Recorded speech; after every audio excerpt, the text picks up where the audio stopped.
Welcome to TSAT. This is Eshwar Kumar. So వీడియోలో మనం international issues December 2025 సంబంధించినటువంటి అంశాలను డిస్కస్ చేసుకోబోతున్నాం. సో దీనిలో ప్రధానంగా ఉన్నటువంటి అంశం మనం చూసుకుంటే Saudi Arabia strategic partnership council యొక్క మీటింగ్ జరిగింది. మరి దీని యొక్క మీటింగ్ యొక్క అవుట్కమ్ ఏంటి అంటే, ఎవరి దగ్గర అయితే పాస్పోర్ట్స్ ఉంటాయో అవి కూడా దౌత్య అంటే డిప్లొమాటిక్ పాస్పోర్ట్స్ అని, ప్రత్యేక special passports and official passports ఉంటాయో వారికి వీసా ఫ్రీ అరైవల్ని కల్పించడం జరిగింది ఈ యొక్క దేశం సౌదీ అరేబియా అనేటువంటి ఒక దేశం. సో ఫైనల్గా Saudi Arabia strategic partnership council యొక్క అవుట్పుట్ ఏంటి అంటే, అవుట్కమ్ ఏంటి అంటే, ఎవరి దగ్గర అయితే 3 రకాల పాస్పోర్ట్స్ ఉంటాయో, దౌత్య passport, special passport and officers passports ఉంటాయో వారికి ఫ్రీ వీసా అరైవల్ని అందించడం జరిగింది ఈ కౌన్సిల్లో చేసుకున్నటువంటి అగ్రిమెంట్ ప్రకారము. సో దాంతోపాటు ఇంకొక అంశం ఏంటి అంటే, దీంట్లో పాల్గొన్నటువంటి వ్యక్తులు మనం చూస్తే ఇండియా సైడ్ నుంచి ఇండియన్ అంబాసిడర్ అయినటువంటి సుహేల్ అజక్ ఖాన్ పాల్గొన్నారు. సౌదీ అరేబియా నుంచి సౌదీ డిప్యూటీ మినిస్టర్ అయిన అబ్దుల్ మజీద్ బిన్ రషీద్ అల్మారీ పాల్గొనడం జరిగింది. సో ఇది 2 దేశాల మధ్య జరిగినటువంటి ప్రధానమైనటువంటి ఒప్పందంలో జరిగినటువంటి అవుట్కమ్గా మనం చెప్పొచ్చు. ఇంకా ఇటీవల మన భారతదేశ ప్రధానమంత్రి గారు ఇథియోపియా దేశ పర్యటనకు వెళ్ళారు. వెళ్ళిన తర్వాత కొన్ని అగ్రిమెంట్స్ చేసుకున్నారు. అగ్రిమెంట్స్లో భాగంగా అవుట్కమ్ ఏంటి అనేటువంటి ఆస్పెక్ట్స్లోకి వెళితే, ఒకటి, ఇథియోపియా దేశానికి స్ట్రాటజిక్ పార్ట్నర్షిప్ హోదాని ఇచ్చాం. అంటే స్ట్రాటజిక్ పార్ట్నర్షిప్ అంటే వ్యూహాత్మక భాగస్వామ్యం అనేటువంటి గుర్తింపుని ఇచ్చామన్నమాట. సో స్ట్రాటజిక్ పార్ట్నర్షిప్ గుర్తింపు ఇస్తే ఏమవుతుంది అంటే, ఆ దేశంతో మన దేశం, ఆ దేశం మన దేశం రెండు కూడా వ్యాపారం అనేటువంటి దాన్ని ఎక్కువగా చేసుకోవచ్చు. సో బిజినెస్ ట్రాన్సాక్షన్స్ ఎక్కువగా చేయవచ్చు. సో శాంక్షన్స్ అనేటువంటివి ఉండవు, అండ్ సబ్సిడీస్ అనేటువంటివి ఇచ్చుకోవచ్చు. దాంతోపాటు హై ట్యాక్సెస్ అనేటువంటివి, ఇంపోర్ట్ డ్యూటీస్, కస్టమ్స్ అనేటువంటివి ఉండవు. That is the reason. ఇంకోటి, ఈ అగ్రిమెంట్ అంతా కూడా కోఆపరేషన్ అండ్ మ్యూచువల్ అడ్మినిస్ట్రేషన్, అదేవిధంగా కస్టమ్స్ అంటే ఇన్కమ్, మ్యానుఫ్యాక్చరింగ్ సంబంధించి, ఉత్పాదనకు సంబంధించి దానిలో మన యొక్క అగ్రిమెంట్స్ అనేటువంటివి చేసుకోవడం జరిగింది. దాంతోపాటు ఇంకొక ఎంఓయూ చేసుకున్నాం, మెమరాండమ్ ఆఫ్ అండర్స్టాండింగ్ అని అంటాం. అది వచ్చేసి ఈ యొక్క మినిస్ట్రీ ఆఫ్ ఫారెన్ అఫైర్స్లో అంటే ఇథియోపియా దేశంలో ఒక డేటా సెంటర్ని ఏర్పాటు చేయాలి అనేటువంటి ఒక అగ్రిమెంట్ చేసుకున్నాం. అంటే ఇండియన్ గవర్నమెంట్, మన ఇండియా వచ్చేసి ఇథియోపియా దేశంలో ఒక డేటా సెంటర్ని ఏర్పాటు చేయబోతూ ఉంది. ఇది 2 దేశాలు కలిసి ఏర్పాటు చేసుకునేటువంటి ఒక అంగీకారం అనమాట. ఇంకొకటి, ఈ 2 దేశాలకు సంబంధించి కూడా ఏదైతే మనకి యుఎన్ పీస్ కీపింగ్ ఫోర్స్ ఉందో ఆ ఫోర్స్లో ఈ యొక్క ఆర్మీని డిప్లాయ్ చేయటం, వారికి కావాల్సినటువంటి ట్రైనింగ్ని ఇవ్వటం, అదొక ఆస్పెక్ట్. నెక్స్ట్ తర్వాత ఇంకొక అంశం చూస్తే MOU, signing of MOU on డెప్ట్ restructuring in respect of Ethiopia under G20 common framework. So గతంలో మనం G20 లాంటి ఇథియోపియా లాంటి దేశాలకు ఫినాన్షియల్ సపోర్ట్ ఇచ్చి ఉన్నాం. సో ఆ సపోర్ట్లో భాగంగా ఈ యొక్క అప్పుకు సంబంధించి రీస్ట్రక్చర్ చేయిస్తాము అనేటువంటి ఒక ఎంఓయూని అయితే మనం చేసుకోవడం జరిగింది. సో దాంతోపాటు ఇథియోపియా స్టూడెంట్స్ ఎవరైతే ఉన్నారో వాళ్ళందరికీ కూడా మనం స్కాలర్షిప్లను ఇవ్వబోతూ ఉన్నాం ఈ యొక్క అగ్రిమెంట్స్ ద్వారా. So these are the outcomes related to the India's PM visit to Ethiopia. That is the point that you need to know here. ఇక దాని తర్వాత యునెస్కో వాళ్ళు నేషనల్ క్యూసైన్ అనేటువంటి ఒక గుర్తింపుని ఇస్తూ ఉంటారు. యునెస్కో అంటే మనందరూ తెలిసినదే. సో యునెస్కో అనేటువంటి ఒక సంస్థను ఏర్పాటు చేశారు పారిస్ నగరంలో. దీని యొక్క హెడ్ క్వార్టర్ ఉంటుంది. సో యునెస్కో అంటే యు అంటే యునైటెడ్ అని, ఎన్ అంటే నేషనల్ అని, ఈ అంటే ఎడ్యుకేషనల్,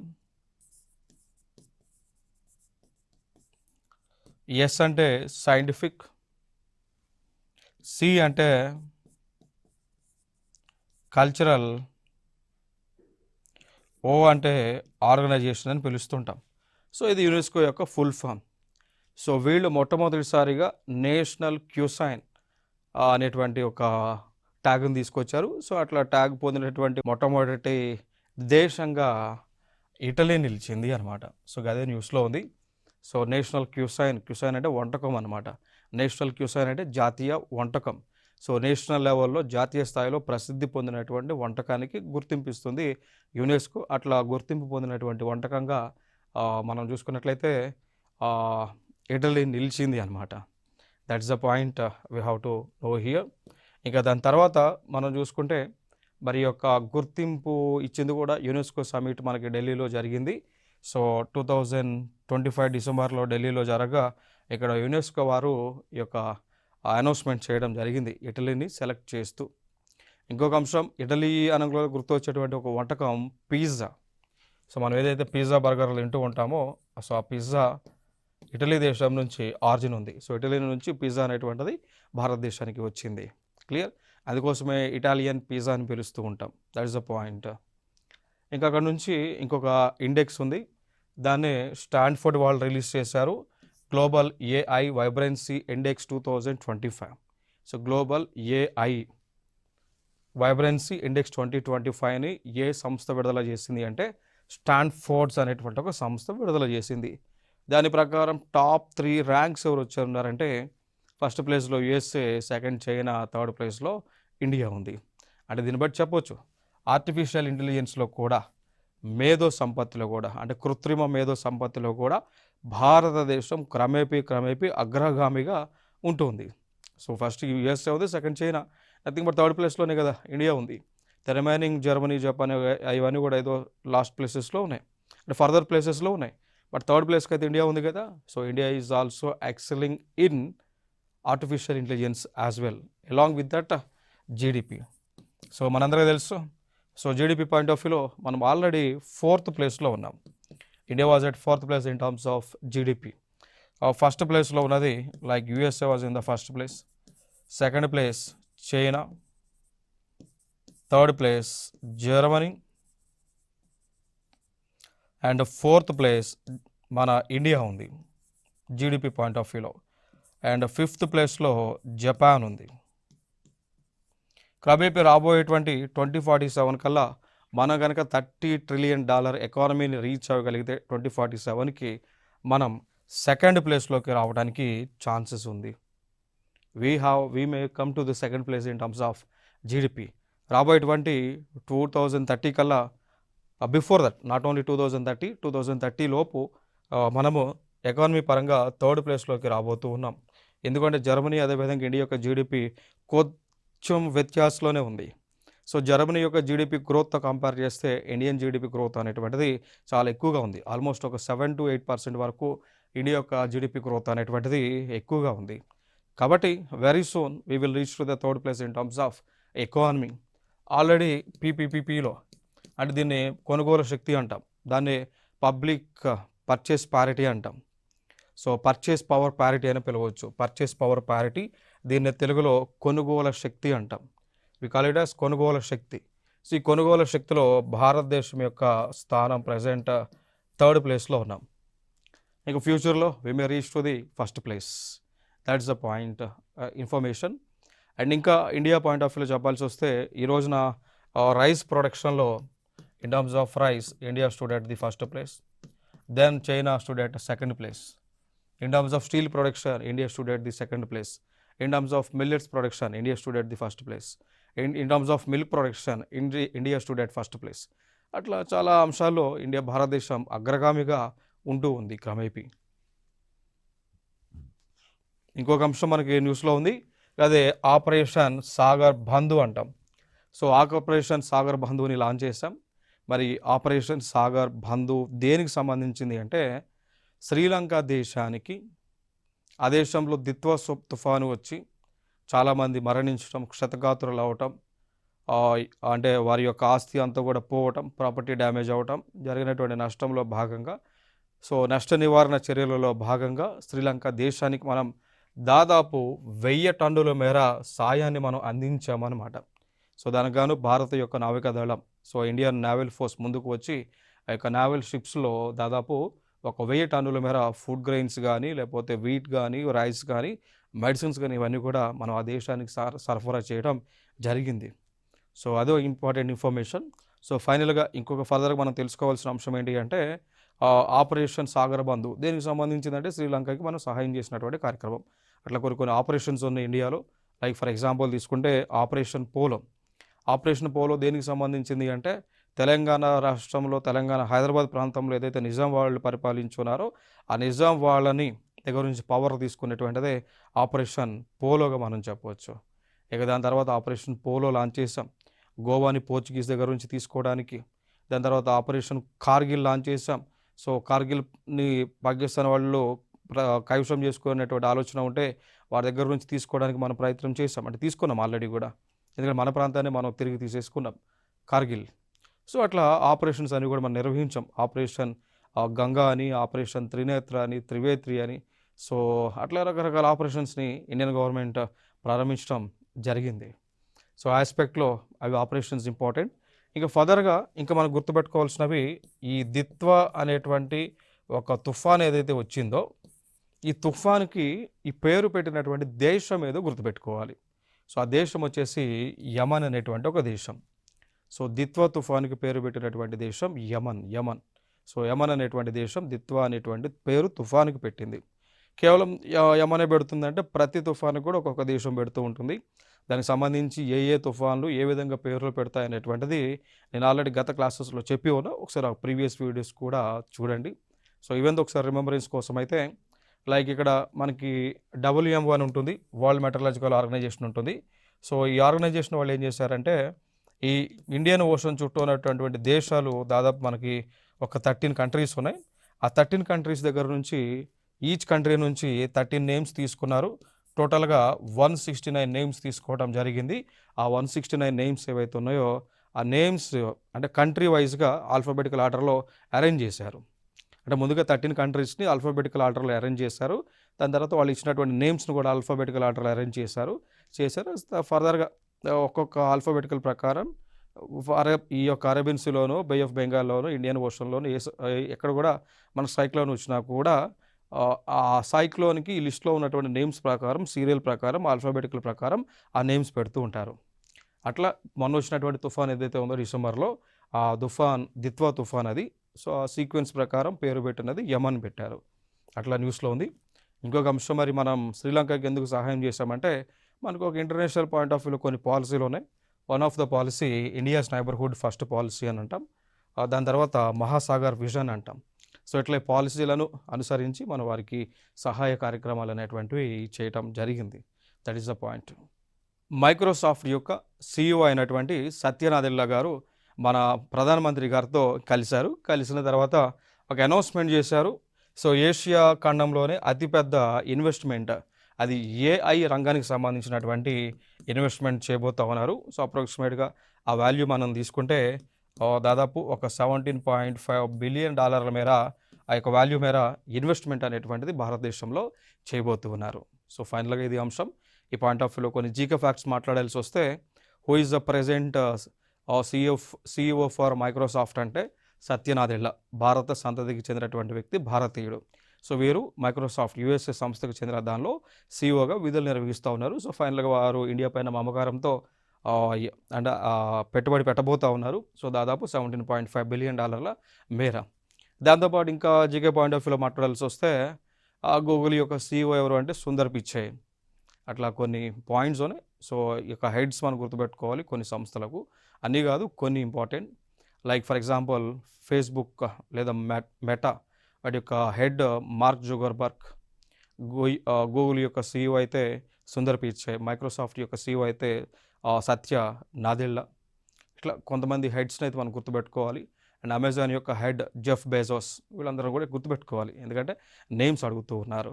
దాంతోపాటు అంతకుముందు ప్రీవియస్ ఎగ్జామ్స్లో అడిగినటువంటి క్వశ్చన్ టెస్లా యొక్క అధినేత ఎవరు? Elon Musk.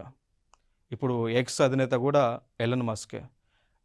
దాని తర్వాత స్పేస్ షిప్ ఏవైతే ఉన్నాయో వాళ్ళు స్పేస్కి సంబంధించి స్పేస్ ఎక్స్ లాంచ్ చేశారు, దాని యొక్క అధినేత కూడా ఎలన్ మస్కే. సో అట్లాంటి కొన్ని గుర్తుపెట్టుకోవాలి జీకే పాయింట్ ఆఫ్ వ్యూలో. సో రష్యా దేశం యొక్క సుపీరియర్ అయినటువంటి నథింగ్ బట్ ప్రెసిడెంట్ అయినటువంటి వ్లాడిమిర్ పుతిన్ గారు భారతదేశానికి వచ్చారు. డిసెంబర్ 4 and 5 తేదీల మధ్య భారతదేశానికి వచ్చారు వ్లాడిమిర్ పుతిన్. సో వారు భారతదేశానికి వచ్చిన తర్వాత కొన్ని అగ్రిమెంట్స్ చేసుకున్నారు. అగ్రిమెంట్స్ అంటే కూడా చూద్దాం. దాంతోపాటు ఆయన ఎందుకు వచ్చారంటే ఈ యొక్క 23వ యాన్యువల్ బైలేటరల్ సమిట్లో పాల్గొనడానికి మన దేశానికి వ్లాడిమిర్ పుతిన్ గారు వచ్చారు.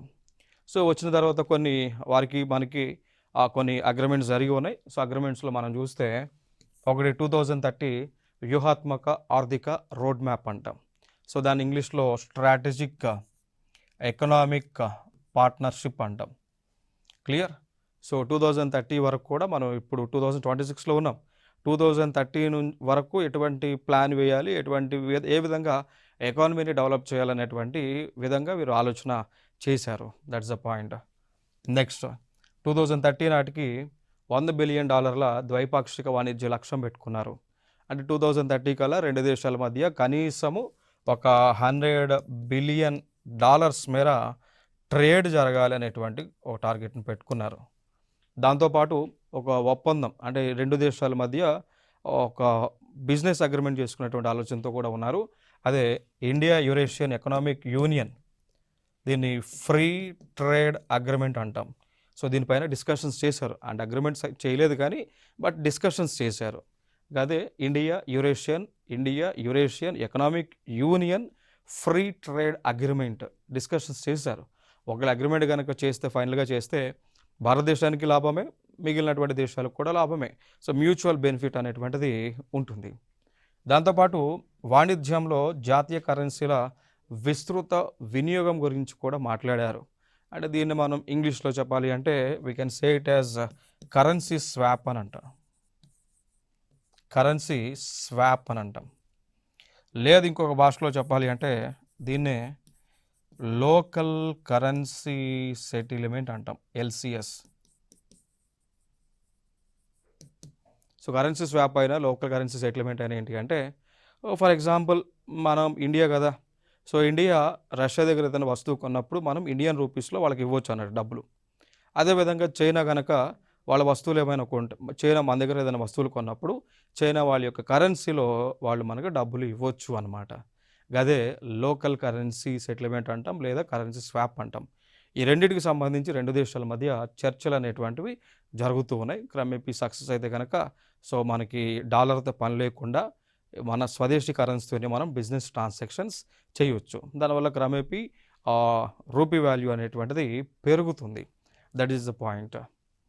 ఇంకోటి రక్షణ సహకారం 2031 వరకు పొడిగింపు అని ఇచ్చారు. సో సింపుల్గా ఇది మనకి 1971 నుంచి కూడా ఇండియాకి రష్యాకి మధ్య డిఫెన్స్ సెక్యూరిటీ అగ్రిమెంట్ అనేటువంటిది ఉంది అన్నమాట.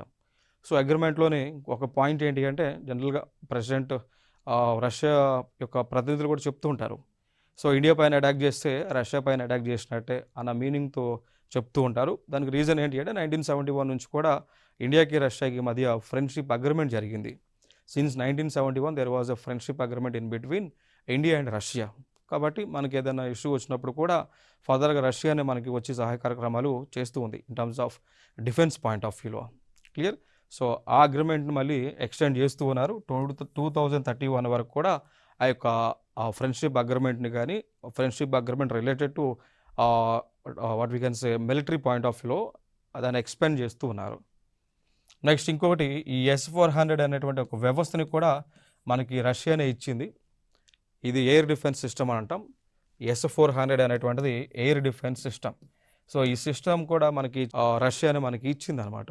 సో ఇస్తే ఈ వ్యవస్థను మనం కొన్నేమో పాకిస్తాన్ దగ్గర, కొన్నేమో చైనా దగ్గర బోర్డర్ దగ్గర డిప్లాయ్ చేస్తున్నాం. సో ఈ అక్కడ ఉండబట్టే సో ఈ శత్రు దేశాలకు సంబంధించినటువంటి క్షిపణులు అండ్ మిసైల్స్ ఏ వచ్చినా కూడా మన భారతదేశ భూభాగాన్ని ప్రొటెక్ట్ చేస్తూ ఉంది అనమాట. That is the point. ఇంకొక అగ్రిమెంట్ చేసాం, labour mobility and migration cooperation agreement చేసాం. ఈ అగ్రిమెంట్ ప్రకారం ఏంటి అంటే, లైక్ భారతదేశంలో ఉన్నటువంటి వారు రష్యా వెళ్ళి అక్కడ ఎంప్లాయ్మెంట్ తెచ్చుకోవచ్చు, అక్కడ ఎంప్లాయ్మెంట్ని సాధించవచ్చు, ఉద్యోగాలు సాధించవచ్చు. అదేవిధంగా సిమిలర్ వే రష్యా వాళ్ళు కూడా ఇండియా వచ్చి ఇండియాలో వాళ్ళు జాబ్స్ చేయవచ్చు. అదే అగ్రిమెంట్ మనం చేసుకున్నాం. నెక్స్ట్ ఇంకొకటి ఈ ఆయిల్ కానీ లిక్విడ్ న్యాచురల్ గ్యాస్ LNG కానీ న్యూక్లియర్ సంబంధించి ఫర్టిలైజర్ సంబంధించినటువంటి అగ్రిమెంట్స్ని కూడా మనం చేసుకున్నాం. సో అగ్రిమెంట్స్లో భాగంగా రష్యా మనకు చీప్ ఆయిల్ అంటే తక్కువ రేటుకి ఆయిల్ని అందించాలి, గ్యాస్ని అందించాలి, ఫర్టిలైజర్ అందించాలి, ఈ అగ్రిమెంట్స్ చేసుకున్నాం. ఓకే. సో అదొక ఇన్ఫర్మేషన్. నెక్స్ట్ దాంతోపాటు సైన్స్ పైన, టెక్నాలజీ, ఎడ్యుకేషన్, కల్చరల్ అండ్ మీడియాకి సంబంధించి కూడా ఎంఓఈస్ మనం చేసుకున్నాం. సో వీటికి సంబంధించి కూడా మెమరాండమ్ ఆఫ్ అండర్స్టాండింగ్స్ మనం చేసుకోవడం జరిగింది. That's the important point you need to remember here. ఇక దాని తర్వాత ఇంకొక అంశం ప్రధానంగా న్యూస్లో ఉంది. ఎల్ నినోకి సంబంధించినటువంటి అంశం న్యూస్లో ఉంది. So El Nino as well as La నినాకి సంబంధించినటువంటి అంశాలు న్యూస్లో ఉన్నాయి. ఎల్ నినో అండ్ లా నినాకి సంబంధించిన న్యూస్లో ఉన్నాయి. సో ఇక్కడ వరల్డ్ మెటరలాజికల్ ఆర్గనైజేషన్ WMO అంటాం. సో ఈ WMO ఏమంటుంది అంటే రాబోయేటువంటి చలికాలంలో తక్కువ వర్షపాతం వస్తుంది అని వాళ్ళు ప్రెడిక్ట్ చేశారు. సో ఎల్ నినో అంటే తక్కువ అంటే లైక్ ఓన్లీ మనకు కొంతమేర అంటే వీక్ లానినా అన్నారు. వీక్ లానినా అంటే జనరల్గా వర్షం వచ్చేది. సో వీక్ లానినా అంటే తక్కువ వర్షం వస్తుందని ప్రెడిక్ట్ చేశారు అనమాట. సో స్ట్రాంగ్ లానినా అంటే ఎక్కువ వర్షాలు వస్తాయి, వీక్ లానినా అంటే తక్కువ వర్షాలు వస్తాయి. క్లియర్. సో వాళ్ళు ప్రెడిక్ట్ చేశారు. దానికి సంబంధించి అసలు లానినా ఏంటి, ఎల్ నినో ఏంటో ఒకసారి మనం డిస్కషన్ చేసేటువంటి కార్యక్రమాన్ని చేద్దాం. సో లానినా అంటే జనరల్గా ఇది నార్మల్ ఇయర్ అనమాట. అంటే నార్మల్ ఇయర్ అంటే వర్షం అనేటువంటిది భారతదేశంలో రెయిన్ఫాల్ ఉంటుంది. సో భారతదేశంలో వర్షం అనేటువంటిది వస్తుంది అనమాట, రెయిన్ఫాల్. సో అది లానినా అంటాం. ఎల్ నినో అన్నప్పుడు ఏంటి అంటే అది అబ్నార్మల్ ఇయర్. అది ఎప్పుడు 4 సంవత్సరాలకు 5 సంవత్సరాలకు వస్తూ ఉంటుంది. ఈ టైంలో భారతదేశానికి రెయిన్ఫాల్ వస్తుందా అంటే నో అని చెప్పాలి. సో ఎల్ నినో వచ్చినప్పుడు భారతదేశంలో వర్షాలు అనేటువంటివి రావు, కరువులు వస్తుంటాయి. సో ఇది ఎప్పుడు వస్తుంది? 4 సంవత్సరాలకు 5 సంవత్సరాలకు అనమాట. అంటే ఒక 4 సంవత్సరాలకు 5 సంవత్సరాలకు వర్షాలు పడవు, అంటే కరువు కాటకాలు వస్తూ ఉంటాయి, వ్యవసాయ ఉత్పత్తి ఉండదు. సో దాన్ని ఎల్ నినో అంటాం. లానినా అంటే భారతదేశంలో వర్షాలు వస్తూ ఉంటాయి. సో ఫుల్ రావాల్సిన దానికంటే ఎక్కువ రావచ్చు, లేదంటే కావాల్సినంత వర్షం రావచ్చు. అది లానినా ప్రాసెస్ అంటాం. So La Niña El Nino process ఎట్లా వస్తుంది అంటే ఎప్పుడు వస్తుంది అంటే ఫర్ ఎగ్జాంపుల్ నార్మల్ టైంలో జరిగేది. సో నేను I want to explain about La Niña గురించి చెప్తాను ఫస్ట్. సో ఇది పెరు కోస్ట్ అంటాం. This is called as a Peru Coast. దీన్ని మనం పెరు కోస్ట్ అని అంటాం. సో పెరు కోస్ట్ దగ్గర సాధారణ టైంలో ఏమవుతుంది అంటే హై ప్రెషర్ అనేటువంటిది ఏర్పడుతుంది, అంటే అత్యధిక పీడనం అనేటువంటిది ఏర్పడుతుంది. సో దాంతో కంపేర్ చేస్తే ఈ ఆస్ట్రేలియా దగ్గర లో ప్రెషర్, తక్కువ పీడనం అనేటువంటిది ఏర్పడుతుంది. సో మనందరికీ తెలుసు ఎప్పుడు కూడా గాలి అనేటువంటిది హై ప్రెషర్ నుంచి లో ప్రెషర్కి వెళ్తుంది. గాలి అనేటువంటిది ఎప్పుడు కూడా హై ప్రెషర్ నుంచి లో ప్రెషర్కి వెళ్తుంది. ఈ క్రమేపీ హై ప్రెషర్ నుంచి లో ప్రెషర్కి వస్తుంది గాలి. సో క్రమేపీ ఇక్కడ మనకి పెరు కోస్ట్ దగ్గర నుంచి గాలి అంతా కూడా ఈ ఆస్ట్రేలియా సైడ్ వస్తుంది. ఆ వచ్చేటువంటి గాలి ఏంటి అంటే మాన్సూన్, అంటే వర్షాన్ని తీసుకొచ్చేటువంటి గాలులు అనమాట. సో కాబట్టి ఇక్కడ నుంచి ఈ పెరు తీరం నుంచి ఇక్కడ ఆస్ట్రేలియా దాకా గాలులు వస్తూ ఉంటాయి. కాబట్టి ఇవి వర్షం తీసుకొచ్చేటువంటి గాలులు. కాబట్టి దీని యొక్క ప్రభావం వల్ల ఇక్కడ ఉన్నటువంటి భారతదేశంలో కూడా రెయిన్ఫాల్ వస్తుంది. అంటే ఆస్ట్రేలియాకి రెయిన్ఫాల్ వస్తే దీని ప్రభావం వల్ల ఇక్కడ కూడా రెయిన్ఫాల్ అనేటువంటిది వస్తుంది అనమాట. సో దాన్ని లానినా అంటాం. స్ట్రాంగ్ లానినా అంటే ఎక్కువ వర్షపాతం రావటం, వీక్ లానినా అంటే తక్కువ వర్షపాతం రావటం. సో లానినా వస్తేనే వర్షం వస్తుంది, బట్ కొంచెం ఎక్కువ తక్కువ ఉంటుంది అన్నట్టు. సో అది ఇన్ఫర్మేషన్. ఇది లానినా, ఇది నార్మల్ ఇయర్, ఎవ్రీ ఇయర్ జరుగుతుంటుంది. కాబట్టి కొన్ని ఇయర్స్కి కొన్ని సంవత్సరాలకు, అంటే 4 సంవత్సరాలు, 3 లేకపోతే 2 లేకపోతే 5 6 సంవత్సరాలకి ఏమైంది అంటే ఈ గాలులు ఈ పెరు తీరం నుంచి ఆస్ట్రేలియాకి వచ్చేవి కాస్త ఆస్ట్రేలియా నుంచి పెరు తీరానికి పోతుంటాయి. అంటే రివర్స్ అవుతుంటుంది అనమాట. కొన్నిసార్లు రివర్స్ అవుతుంటుంది. Like for example El Nino వచ్చినప్పుడు ఏమవుతుంది అంటే ఈ ఆస్ట్రేలియా దగ్గర హై ప్రెషర్ ఫామ్ అవుతుంది, పెరు కోస్ట్ దగ్గర లో ప్రెషర్ ఫామ్ అవుతుంది. తద్వారా విండ్ ఎప్పుడు కూడా హై ప్రెషర్ నుంచి లో ప్రెషర్కి వెళ్తుంది. కాబట్టి ఇక్కడ ఆస్ట్రేలియా నుంచి విండ్ పెరు కోస్ట్కి వెళ్తుంది. సో విండ్ వెళ్ళేటప్పుడు ఏమవుతుంది, ఇక్కడ ఉన్నటువంటి హ్యూమిడిటీ ఏదైతే ఉంటుందో, తేమ ఏదైతే ఉంటుందో, వర్షం వచ్చేటువంటి మేఘాలు ఏవైతే ఉంటాయో వాటి మొత్తాన్ని కూడా తీసుకుపోతుంది అటు పక్కకి. కాబట్టి సో ఎల్ నినో వచ్చినప్పుడు ఈ విండ్స్, వర్షం వచ్చేటువంటి విండ్స్ ఆస్ట్రేలియా దగ్గర నుంచి ఆ పెరు తీరానికి పోతూ ఉంటాయి అన్నమాట. సో ఆ టైంలో ఇండియాకి వర్షాలు అనేటువంటివి రావు. సో ఎల్ నినో వచ్చినప్పుడు ఇండియాలో డ్రై సీజన్ అనేటువంటిది ఏర్పడుతూ ఉంటుంది.